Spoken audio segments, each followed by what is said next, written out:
Michael, what a privilege, what an honor to conduct this interview with you. You've been a role model, you've been a big brother, you've been a mentor for many years. And what a privilege. I think to get the ball rolling, let's ask this question, which I believe is key. Why have you taken the time to pen such a detailed historical account of your life? Well, you know, I resisted the idea for quite a long time. For about 10 years, people were talking to me and saying, you should write this up. But I resisted it until finally my wife, Carol, said, I think you must write your memoirs while you've still got a memoir. That made a point. And as I began to think about it, I thought, well, you know, my own life may not be that interesting, but I have lived in very interesting times. And I've known very, very interesting people. Right.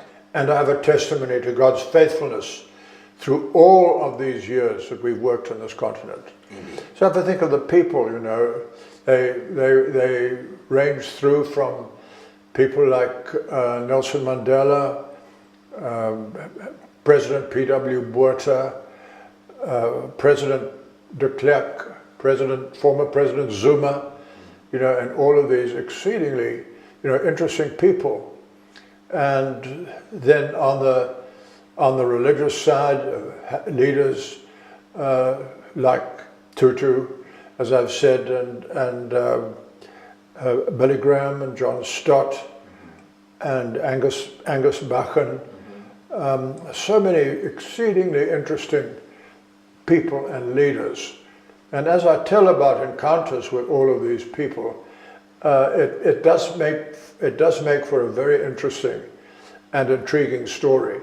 And so there's a lot of that in my book. I also felt I had a testimony. Right.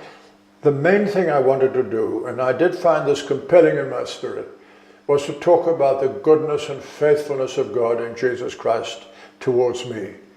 I mean, he has looked after me, looked after African Enterprise and our entire ministry all these years. Yes. And to tell about that, to exalt Christ, so that when people read the book, especially younger leaders, I think, they won't just say, hey, wow, that's interesting, that's quite fascinating, which I think it is, but rather more they will say, that's inspirational. Yes. That encourages me and drives me Right. to move forward in my own life with Jesus Christ, to find his calling and obey it in my own life and future. I hope this volume will do that. I think it will. Well, we appreciate you taking the time. For us existing leaders and emerging leaders, we look forward to the read and gleaning the amazing principles and insights. Thank you for doing this, Michael. Thank you. God bless. Thank you.